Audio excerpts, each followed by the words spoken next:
Hello, Exiles. Excuse the camera not being on. I'm not show ready. You know, we're going to have a pretty long stream starting today to hop off on the league, and I just wanted to do a quick one take to go over the build that I'd be playing. I know that it is a mapping league, and thus everyone's going to want the zoom and try to get all of the breach nodes and blah, blah, blah. I get that. But I, like a few others, will be joining the mines pretty much right away. Without heavy access to metacrafting skills, it becomes pretty straightforward to use Delve as a way to get all your crafting needs done.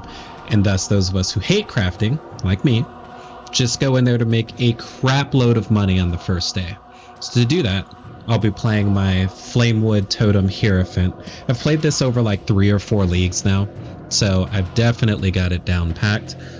But I actually want to put together a leveling guide, so let's get right into it. By the end of the first act, our goal is to just take some defensive nodes and move towards the fire notable here. We are going to piggyback off of our boy Pox and run Righteous Fire for acts 2 and 3. And there's just no better way around it that I can see, unless you really enjoy rolling magma, like really enjoy it.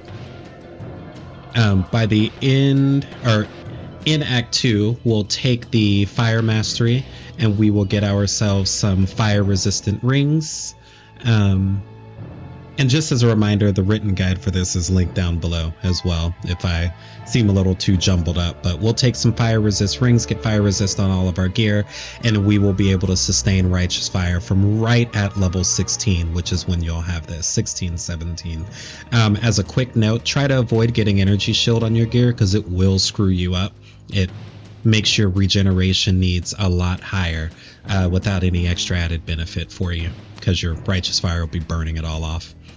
So by the end of Act 2, you see we've taken some more damage, some more life, and we're pathing towards these Divine Judgment nodes over here. End of Act 3, once we've done our lab and the library, we will make the swap to Flamewood pretty much exclusively. That time we'll have our first ascendancy in Pursuit of Faith, and we'll be able to have 3 of the totems down. The only thing that's going to give us any pause from this point on out is Tukahama, the boss who makes himself immortal in like Act 6 or something like that, and then the Shaper. Everything else is going to get absolutely decimated on a 4-link for the rest of the game, all the way into deep T17s. So that's really nice. And maybe I'll put a cut of like a 400 depth all at the end of this video. We'll see. From that point on, Act 4, I rush to Eldritch Battery. I really hate pressing extra buttons. Eldritch Battery means that I don't have to press a mana flask, just one less button. Act 5, we get a little bit of respec action, moving back this way to take Elemental Overload, moving our fire nodes from here to up here. These just give much better damage. These were only good while we were using Righteous Fire. Act 6, we path down and start taking Totem Life. This is the primary scalar for Flamewood.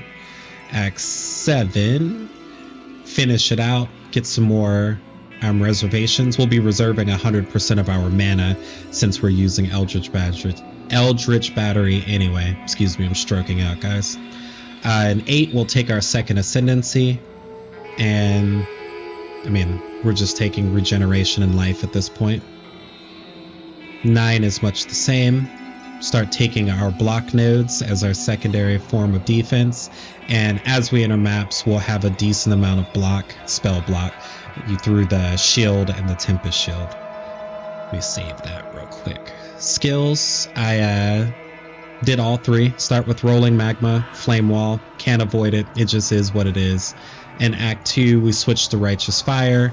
Even on the 2-link, it's going to get the job done. Then I just use Rolling Magma and Flame Wall for some extra damage and single target, and a Wave of Conviction and Flammability if you really feel like pressing that many buttons. I'm lazy, we know this. And then we switch to Rejuvenation Totem. We want it on a 4-link with Rejuvenation, lesser multiple projectiles, Flamewood, and then eventually you'll take multiple totems. Before you get multiple totems, you could go with combustion, or if you already have the red, what is the name of that gem? Oh man, I forgot the name of the gem. But you get it in Act 2. It does extra damage when you are extra damage for damage over time based on how much damage you did. It's just a base damage multiple, and that's all we're trying to get here. And then I switched to Arcanist Brand to apply Sniper's Mark instead of Flammability. And that's really it for the leveling tree. Super, super, super straightforward. Down below, I've also included my day 3 version of the build, and you can see that the tree is exactly the same on this side, and we just reach towards low life. Nothing here last league was super expensive. I think the most expensive thing here is Rain of Splinters, and I ended up buying just the worst one possible. Those projectile scalings are out of this world. Mystic Refractor could be expensive as it's a wand league this league, but it wasn't last league, so I've left it into the build.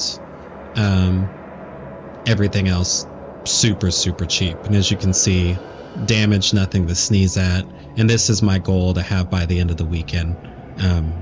I can do, I'd say T17s, but that might be pushing it depending on the mods, but I was definitely doing 16.5s exactly like these.